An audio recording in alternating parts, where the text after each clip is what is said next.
Muy buenas noches, ¿cómo están? Bien, buenas noches. Buenas noches, doctor. Buenas Buenas noches, noches, Sí, doctor. doctor. Buenas noches, doctor. gusto saludarles. Igualmente. Vamos a iniciar nuestra última videoconferencia y el día de hoy el tema a tratar es sobre inferencia estadística. Prácticamente vamos a ver dos temas, lo que es muestreo estadístico y lo que es análisis de regresión y correlación.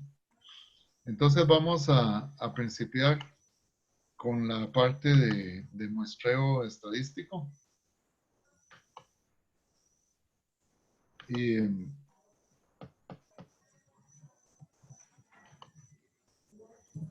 sería prácticamente la última videoconferencia. Y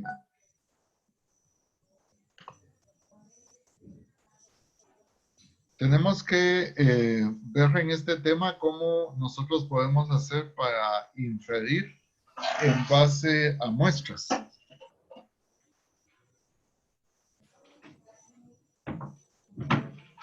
Esto es algo que es de mucha utilidad. El poder, cuando uno no puede estudiar la población completa, entonces uno trabaja solo una parte sacando una muestra. Entonces lo que el día de hoy vamos a ver es cómo podemos nosotros sacar la muestra, cómo calculamos el tamaño de la muestra y cómo podemos presentar los resultados. Cuando nosotros queremos estudiar una población y le calculamos los estadísticos a la población, a eso se le llama parámetros. O sea, cuando ustedes oyen hablar de parámetros es porque se está estudiando la población completa. Por diversas causas, a veces uno no puede estudiar la población completa, ¿verdad? Las causas podrían ser, por ejemplo, el tiempo es una de las cosas bien importantes. Las cosas nos las piden ahora para allá y a veces no podemos estudiar toda la población. También el tamaño de la población aquí es importante. Muchas veces la población es tan grande que no podemos estarla estudiando completamente.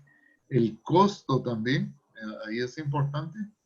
Muchas veces también nos pasa que podemos destruir el objeto del estudio. Por ejemplo, si nosotros vamos a ver cómo está una producción de productos enlatados, por ejemplo, y venimos y queremos hacer un estudio, y si abrimos todas las latas, echamos a perder la producción porque ya no las podemos sacar de nuevo. Bajo esas circunstancias, entonces, el estudio por medio del muestreo es bien importante. Pero este estudio hay que realizarlo en una forma adecuada estadísticamente. No, como yo he escuchado a veces que hablan y dicen, miren, hagamos un estudio que tenga una muestra del 10% del total. Esto no es una cosa lógica, hay que soportarla estadísticamente. Entonces vamos a aprender a calcular el tamaño de la muestra, cómo podemos obtener esa muestra y el esquema de muestreo para poder presentar los resultados. Para calcular el tamaño de la muestra, nosotros vamos en primer lugar, a determinar el nivel de confianza con el que vamos a trabajar. Entonces tenemos que definir con qué nivel de confianza lo trabajaremos. El por default siempre es 95%. Y entonces en el cálculo del tamaño de la muestra, esto se va a expresar por un Z de 1.96, es el que más se usa. Luego tengo que definir qué tipo de características estoy investigando. Determino la desviación estándar para el muestreo de variables. Esto lo puedo hacer a través de una muestra piloto. Determino la probabilidad de que se realice el evento, ¿verdad? O que no se realice. Y cuando hablo de atributos, entonces la desviación estándar se calcula como 0.5, que es la raíz cuadrada de 0.5 por 0.5. Otra cosa que necesitamos acá determinar es el grado de error que queremos cometer o el error máximo que vamos a aceptar. Generalmente esto no debería de pasar el error de un 10%. Se aconsejan errores que vayan ahí del 2 al 6%. Variaciones superiores al 10 reducen mucho la validez. Las fórmulas para calcular el tamaño de la muestra son esas.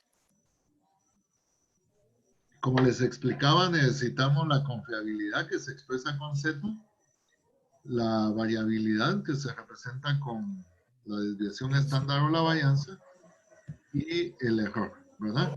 Entonces, en una población finita, la fórmula es esta y para una población finita es esa. O sea, si conocemos el número de datos, entonces en la fórmula anterior ya se introduce el número de datos y se aplica un factor de corrección debido al tamaño de la población. Ahora, estas fórmulas yo se las coloqué ya ahí en un archivo que dice cálculo del tamaño de la muestra. Ese archivo está en Excel y entonces todo lo que tienen que hacer ustedes es rellenar aquí en las celdas en color celeste y les va a aparecer el tamaño de la muestra porque la fórmula está definida acá en función de estas celdas. Por ejemplo, acá se habla de un 95% de confiabilidad, 95. Una desviación estándar de 0.5 y tiene establecido un error de 0.027, ¿verdad? Entonces, normalmente un estudio de muestreo, por ejemplo, para una encuesta electoral, se hace bajo esas confiabilidades y con este error. Y si ustedes chequean, aproximadamente se están entrevistando a unas 1,300 personas. Si uno conoce el tamaño de la población, se lo coloca acá. Vean que si el tamaño de la población es grande, tiende a volverse infinita también. Y el tamaño de la muestra es muy parecido. Así que esta hojita en Excel pueden ustedes utilizar para calcular el tamaño de la muestra. Excel no tiene una fórmula como tal, entonces yo se las preparé acá en este cuadrito. Muy Gracias, bien. doctor. Luego, si fuera una variable, o sea, allá hay un atributo, lo que cambia aquí es que la desviación estándar ya no se presenta como 0.5, sino que va a ser un número.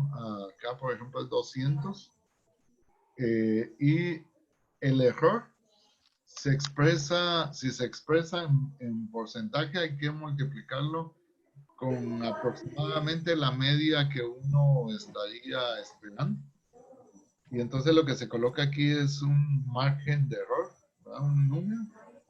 Y ahí ya podemos ver, igual solo colocan en celeste los datos y ya les va a aparecer el tamaño de la muestra, ¿verdad? Es una manera muy práctica de poderlo calcular.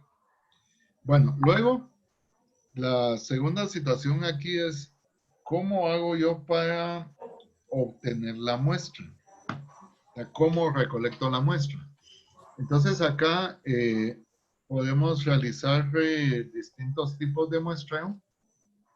Se puede hacer un muestreo aleatorio simple.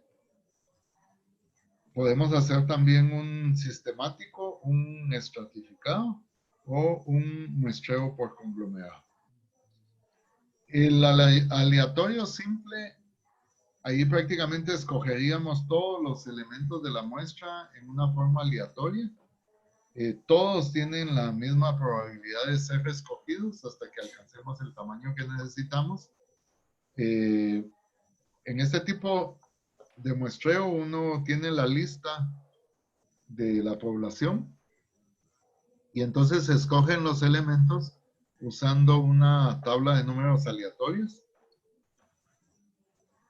O podríamos hacer los famosos papelitos que se usan para rifas. O se puede hacer con tómbolas. O se podría usar este procedimiento de aleatorización. En Excel, en análisis de datos, o sea, si entran a datos, análisis de datos, hay una opción que se llama muestra. Ahí nosotros podríamos escoger la muestra de una población. Por ejemplo, si yo tengo esta planilla, aquí va de 1 a 30, y quiero escoger una muestra, le damos a aceptar. Y entonces nos pide que entremos el rango de los datos.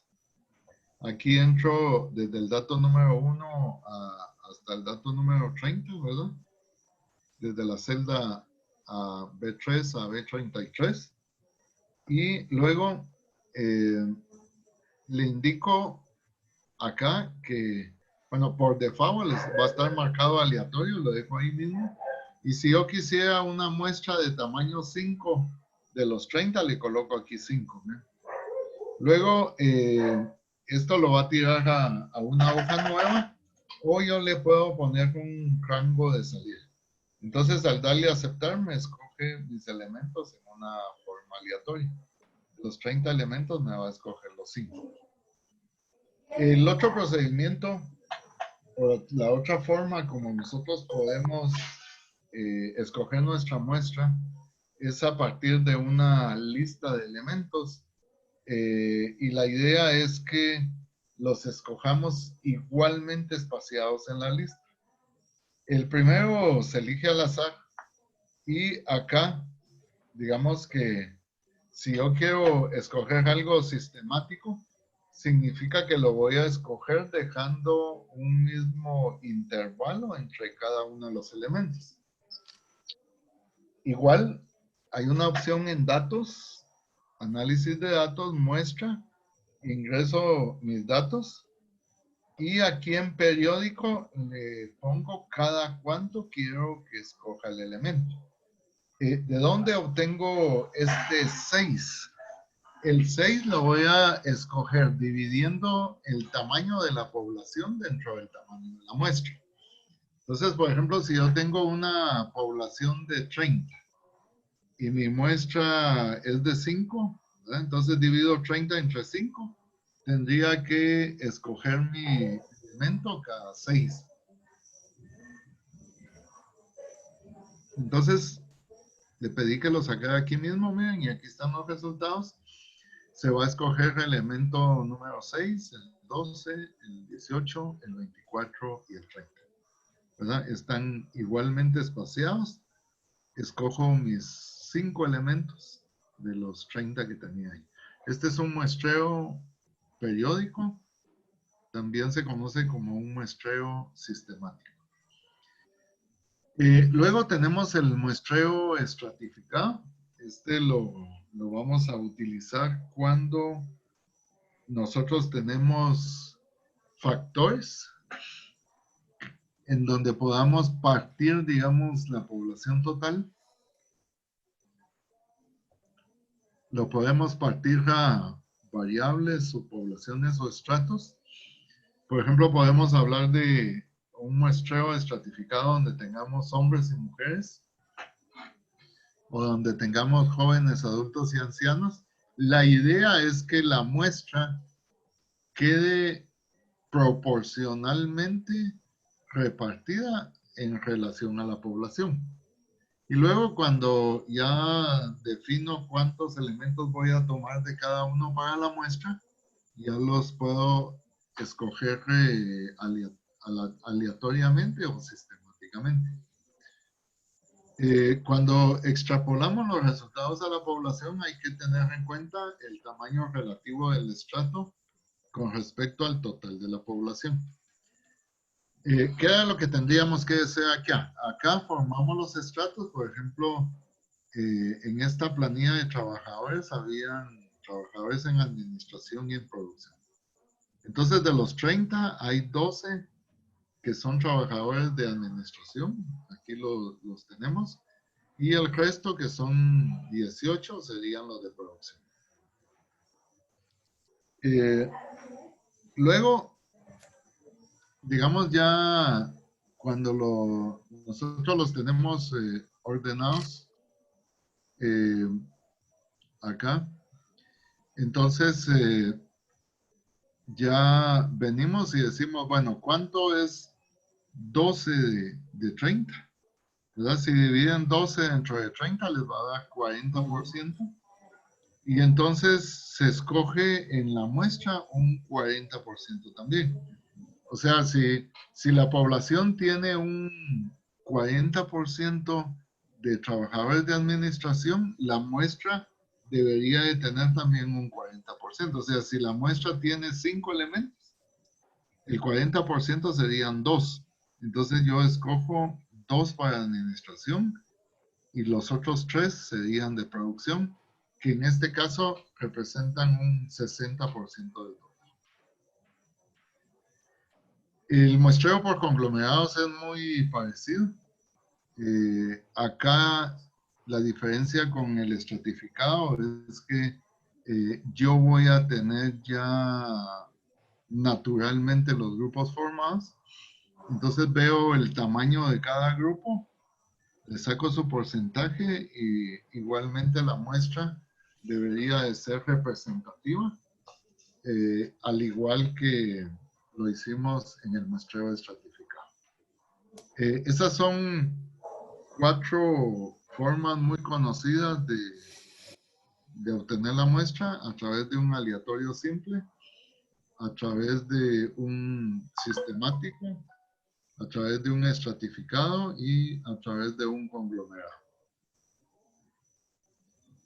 Bueno, luego tengo que definir cómo voy a presentar los resultados. Para presentar los resultados utilizamos intervalos de confianza. La verdadera media de la población, que se va a identificar con el símbolo de mu. Si yo lo quiero estimar a partir de una media de la muestra, que se identifica así, a esa media de la muestra le tengo que sumar y restar un error para tener un intervalo con una confiabilidad que tenga un límite inferior y un límite superior. ¿Cómo se calcula el error? Se calcula tomando el error estándar de la media, que resulta de dividir la desviación dentro de la raíz cuadrada del tamaño de la muestra por z, que está en función de la confiabilidad. Miremos un ejemplo acá. Si nosotros quisiéramos calcular la media de ventas de pequeñas tiendas en una ciudad con una confiabilidad del 95%, y sacamos una muestra de 1000 elementos, obtenemos una media de 1500 diarios con una desviación de 200. Entonces, yo quiero calcular la verdadera media poblacional a partir de la media de la muestra, que es 1500. Entonces, yo le voy a sumar y restar un error que resulta de dividir la desviación dentro de la raíz cuadrada de n, en este caso 200 dividido 1000 por z. Para el 95% de confiabilidad z es 1.96. Entonces al 1500 le tengo que restar y sumar 12.400. La verdadera media de la población entonces se encuentra entre 1487.60 y 1512.40. En Excel nosotros podemos, cuando calculamos la estadística descriptiva, se recuerdan que está también en análisis de datos, yo le puedo pedir acá, miren, el nivel de confianza para la media. me va a dar un nivel de confianza utilizando un estadístico que se llama t-student, que se utiliza únicamente para muestras pequeñas. Y entonces, este nivel de confianza es el error. El error sería 10.40. Ahora, si yo quisiera utilizar Z, que es un dato un poco más fino, calculo el error típico y lo multiplico por Z. Y entonces, cuando lo multiplico ahí por Z, vamos a tener que el error es 9.71. Miren que el error de Z es más fino que utilizando t-student. Pero Excel permite encontrar de una manera muy rápida el error. Ya solo se lo suman y se lo restan a una media y ustedes tendrían su cálculo.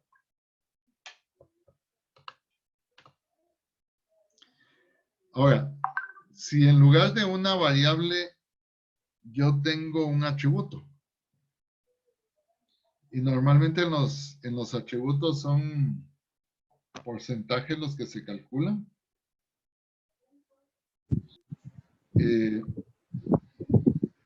y tenemos nosotros que necesitamos calcular una proporción. La proporción de la población se va a calcular tomando la proporción de la muestra y sumándole y restándole un error. El error en este caso, la desviación estándar cambia a P por Q, ¿verdad? Porque aquí lo que voy a tener es una proporción. Entonces ya no vamos a calcular nosotros, en ese caso con la desviación, sino que de acuerdo al teorema de binomial es la raíz de P por Q partido la raíz de N. Veamos un ejemplo acá. Si yo quisiera calcular la proporción de personas que prefieren una bebida X con una confiabilidad del 95%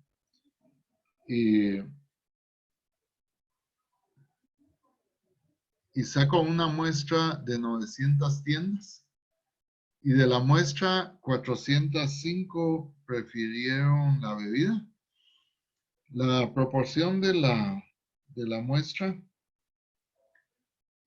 va a ser igual a 405 partido 900 y eso nos va a dar 0.45. Luego,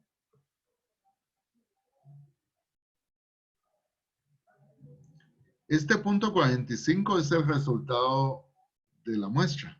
Pero si yo lo quiero inferir para toda la población, le tengo que sumar y restar un error. Entonces, le vamos a sumar y restar el error. Vamos a sacar la raíz cuadrada de P por Q. Si P es 0.45, Q es 1 menos P, sería 0.55, partido la raíz de 900, que es el tamaño de la muestra. Eso lo multiplicamos por 1.96 y entonces nosotros tendríamos que nuestro resultado estaría en un intervalo desde 0.43 hasta 0.46. Ese sería un muestreo de atributos restándole y sumándole un error. Muy bien. Entonces, en el muestreo tenemos que aprender a calcular el tamaño de la muestra. Luego, aprender a cómo sacamos ese esquema y lo último que vimos es cómo presentar los resultados.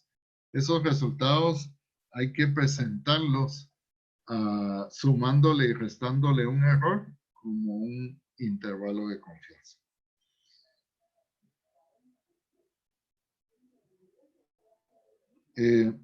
Luego, el segundo tema para el día de hoy es análisis de regresión y análisis de correlación. En la realidad cotidiana, nosotros podemos encontrar muchos fenómenos donde vamos a observar relación entre dos o más variables. Por ejemplo, el tamaño del motor de un vehículo y el consumo del combustible del vehículo, ¿verdad? Esa es una relación en donde vamos a identificar siempre una variable dependiente y una variable independiente. La variable dependiente, como su palabra lo dice, es la que depende de la otra. Normalmente se identifica con una y la variable independiente se identifica con una X. Por ejemplo, tamaño del motor del vehículo y el consumo del combustible, Y va a ser el consumo de combustible, que depende del tamaño del motor del vehículo. Las ventas realizadas por los vendedores y los años de experiencia. ¿Cuál sería la variable independiente y la dependiente acá? Las ventas sería la variable dependiente y los años de experiencia la variable independiente. Esto se puede expresar en una forma matemática por medio de análisis de regresión, ¿verdad? Y puede usarse para hacer predicciones o pronósticos. Aquí tenemos un ejemplo de 20 tiendas. Acá están los clientes de esas tiendas y están las ventas que se realizan. Si nosotros observamos estas dos variables, la variable ventas depende de los clientes. Y entonces ahí podemos encontrar una relación. Si ustedes observan a menor cantidad de clientes, menores ventas, y a mayor cantidad de clientes, mayor cantidad de ventas.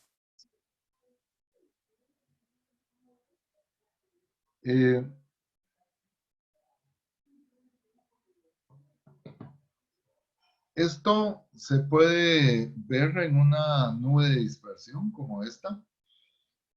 Normalmente ponemos los clientes en el eje horizontal, que es X, y Y, que en este caso serían las ventas, se coloca en el eje vertical. Y aquí están, miren, los 20 puntos. Si observamos a la larga, aquí podríamos observar una línea que explica este fenómeno. Entonces, el análisis de regresión es encontrar una ecuación que me explique esa línea, ¿sí? La línea, las regresiones puede ser una línea directamente proporcional como esta. Podría ser también una exponencial como esta. Estos son los precios de vehículos en el tiempo. Podría ser una como esta, que esta es una línea de la demanda. A mayor precio la gente compra menos y a menor precio tienden a comprar más. Podríamos tener una parabólica como esta.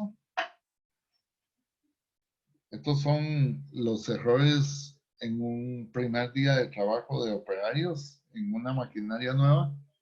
Empiezan cometiendo muchos errores, los disminuyen y cuando ya están cansados y con estrés, vuelven otra vez a cometer los errores. Y este de acá sería una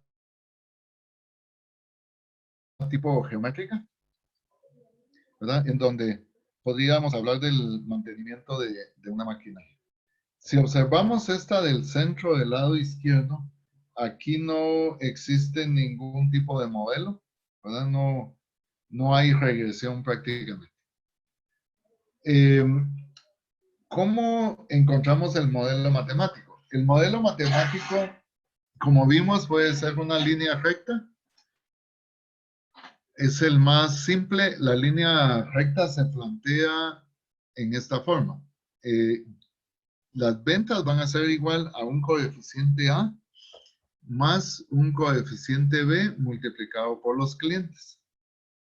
Lo que se hace acá es que se desarrolla un procedimiento que se llama de los mínimos cuadrados, en donde nosotros vamos a ver las distancias de todos los puntos respecto a la línea que queremos encontrar.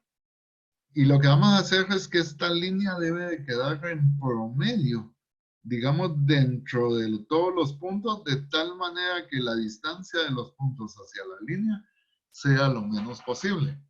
Entonces, si calculamos la distancia de un punto que se representa por XY y la distancia del lugar en la línea que se representa como B0 más B1X, entonces si hacemos la resta, esta parte de la pronosticada se puede expresar con el modelo.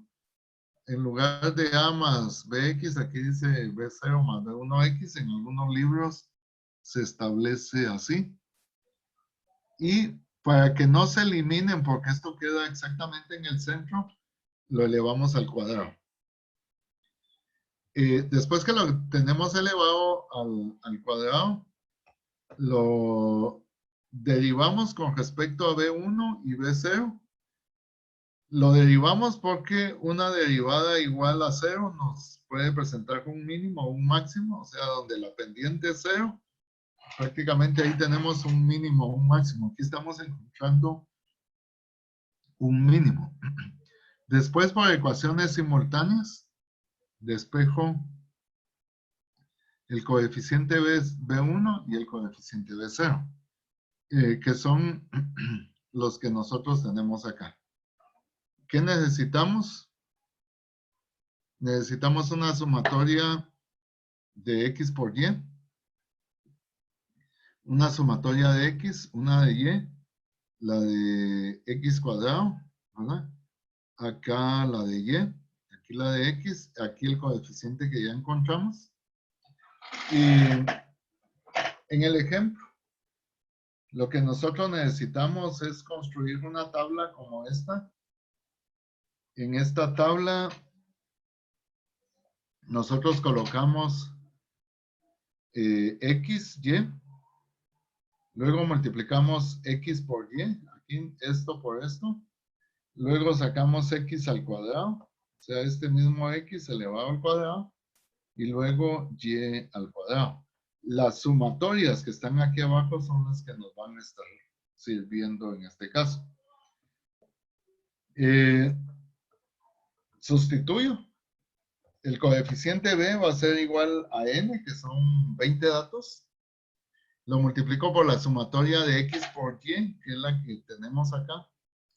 Luego, la sumatoria de X, la de Y, la de X al cuadrado aquí abajo, la de X, luego aquí tenemos Y, y luego aquí tenemos X y el coeficiente que hemos encontrado. Entonces los dos coeficientes va a ser 8.58 y 2.491.60.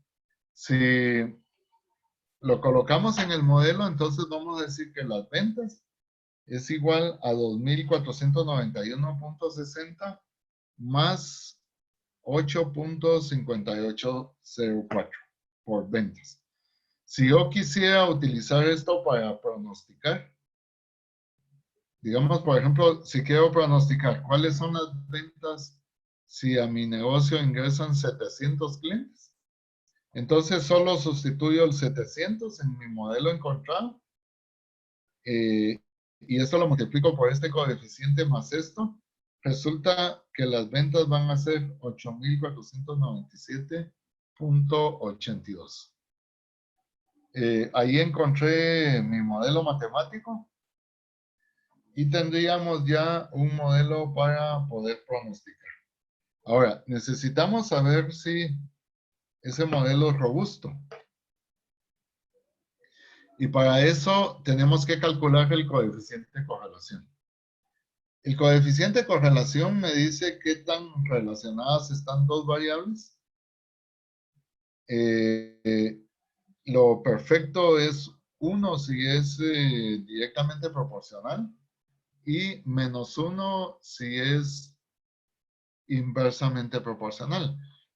Para decir que hay relación, este coeficiente debe estar alejado de 0.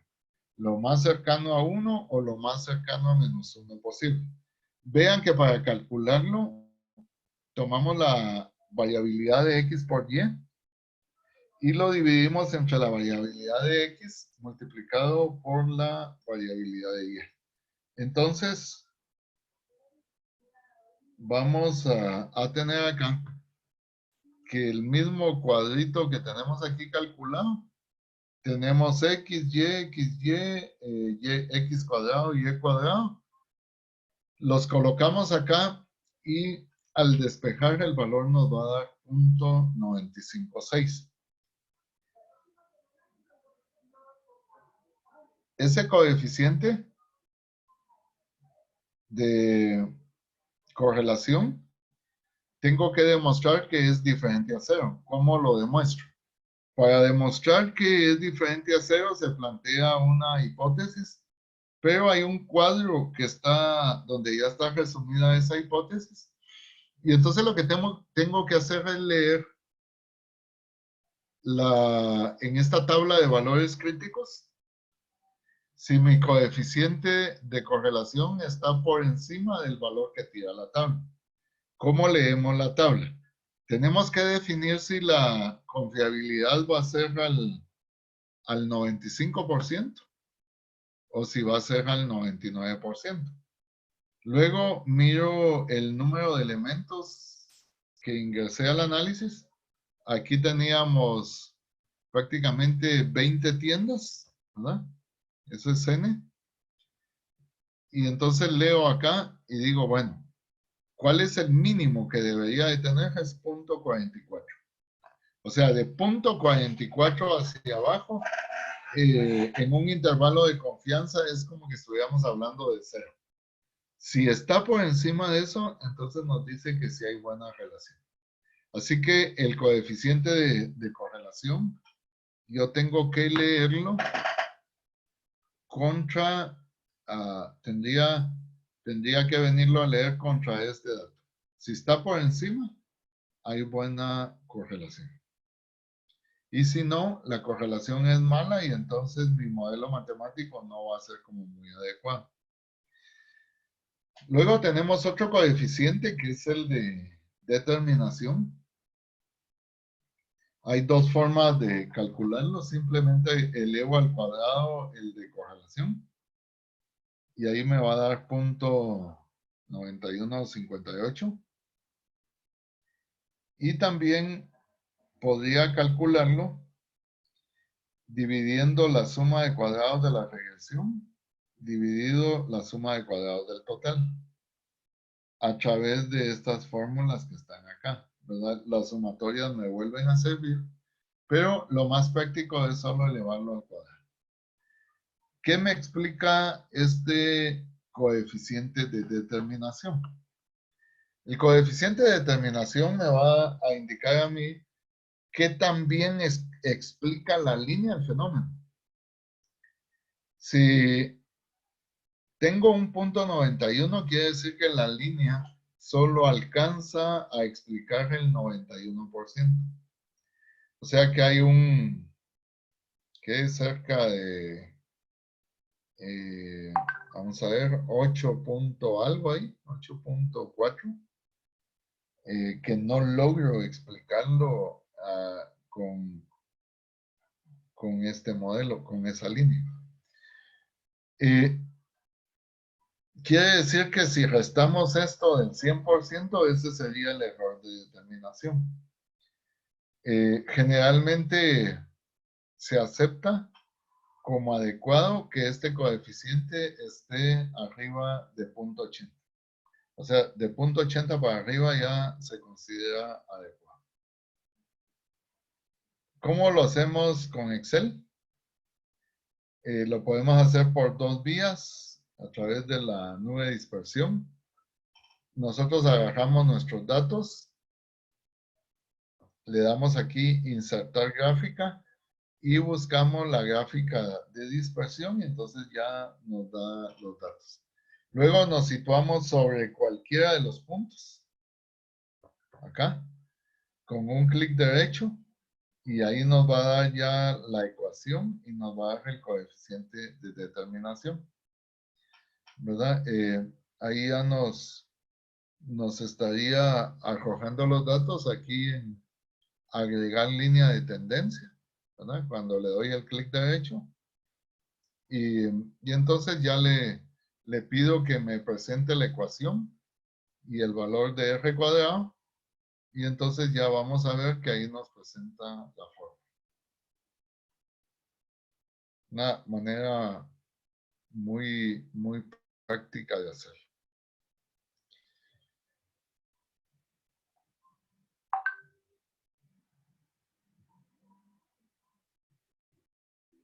Muy bien. Con análisis de datos también tenemos el comando para regresión. Ustedes entran a análisis de datos y ahí buscan regresión.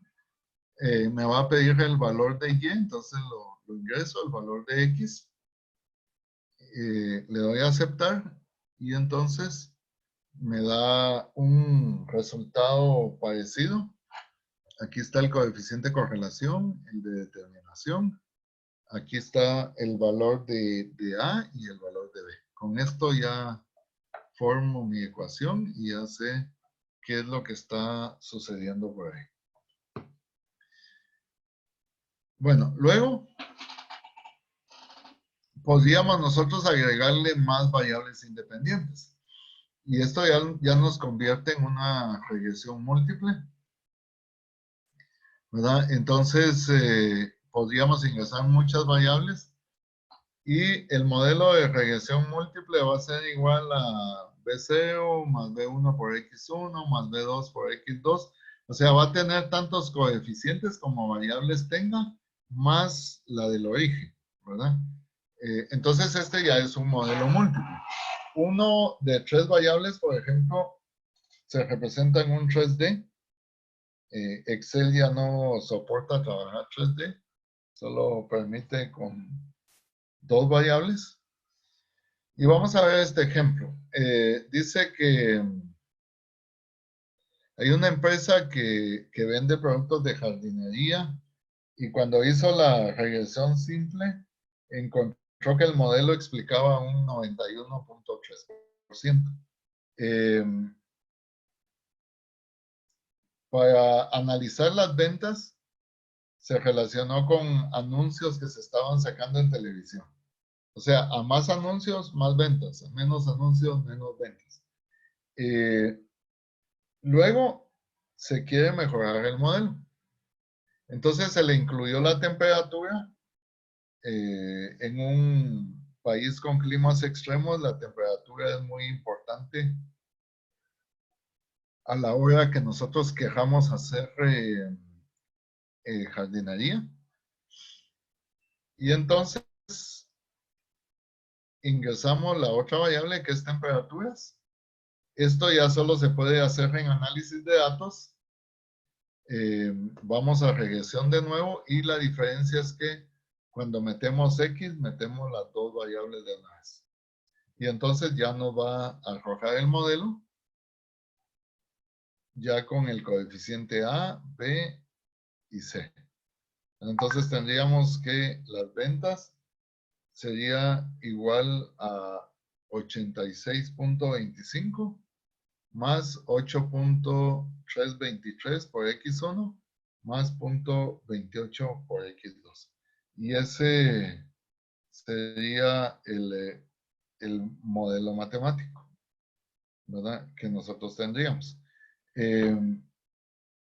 Ahí tendríamos, nosotros ya podríamos pronosticar teniendo anuncios y teniendo temperatura.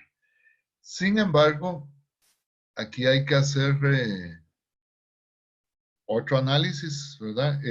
Ahí está el pronóstico, por ejemplo, si se pusieron 4 anuncios y hay una temperatura de 70, ¿verdad? Los miles de ventas fueron 139.688. Pero aquí es conveniente hacer un análisis de cómo andan las variables independientes. Cuando nosotros ingresamos más variables, tenemos que ver cómo están las correlaciones entre variables independientes, porque si hay alta correlación entre variables independientes, vamos a tener un problema de multicolinealidad. Y entonces eso nos va a dar una problemática seria, porque las dos variables independientes, digamos, en vez de explicar bien el fenómeno, más bien enturbian el fenómeno, si es que hay problema de multicolinealidad.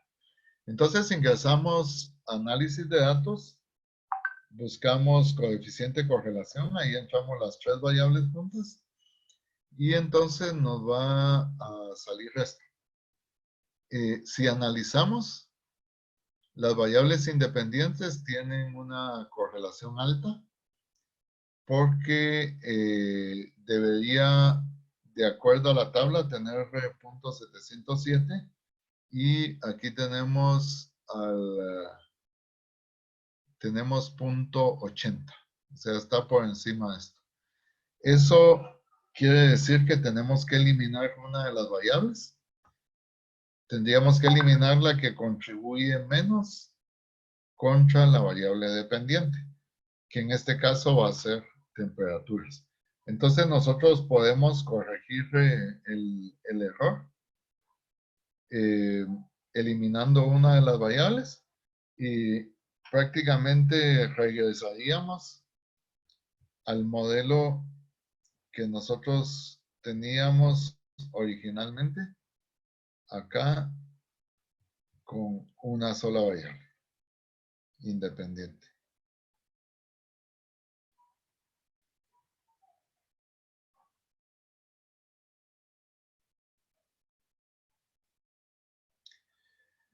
Muy bien.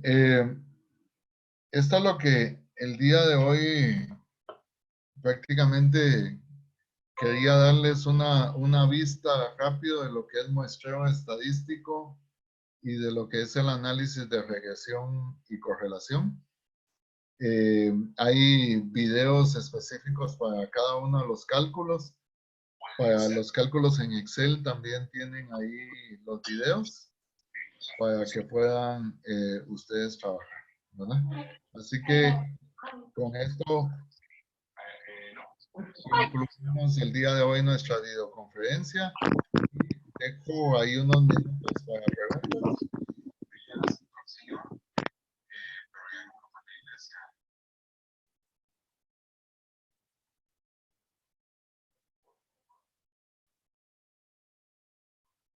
¿Alguien tiene alguna pregunta por hacer?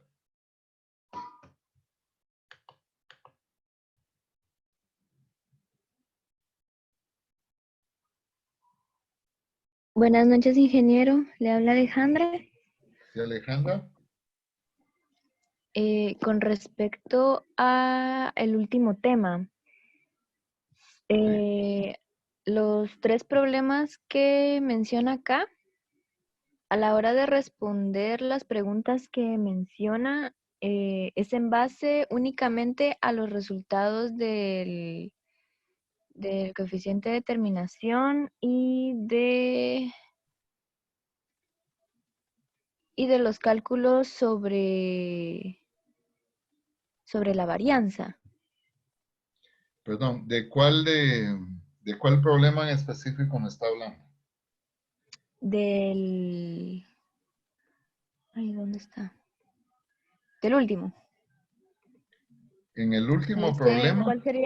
¿cuál sería el número de construcciones pronosticadas correspondientes a un 11% de interés?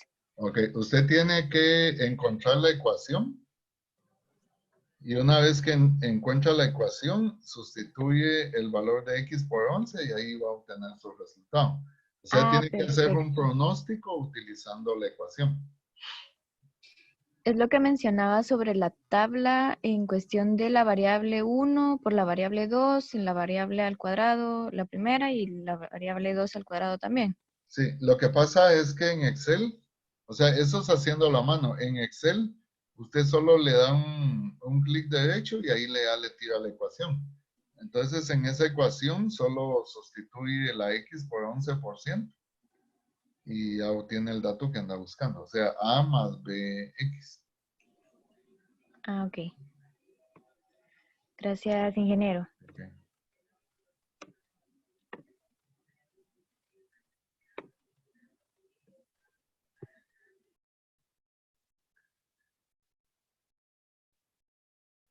Bueno, si no hay ninguna otra pregunta, Ingeniero, disculpe una consulta. sí, Cristian.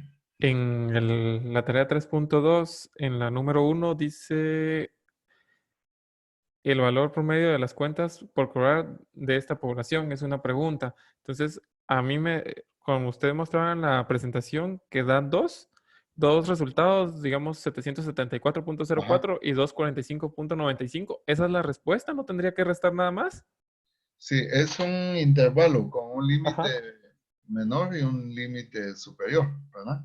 Entonces, ese intervalo. Ahora, eso lo que está dando, ¿cuál sería el valor promedio entre el límite superior y el inferior? Ajá. Es un intervalo de confianza. O sea, los resultados de muestreo no es aconsejable presentarlos puntualmente, sino que hay que presentarlos como un intervalo. Muchas gracias. Ok. Bueno, muy bien, ahí concluimos entonces y espero que todo les salga bien y que todo ande bien por sus casas. Estamos a la orden ahí con Nelson, cualquier duda que puedan presentar. Buenas noches. Muchas gracias, doctor. Gracias, doctor Reyes. Gracias. Feliz noche. Gracias, feliz Buenas noche. noches. Buenas noches. Noche, doctor. Gracias por todo. Gracias, feliz noche. Feliz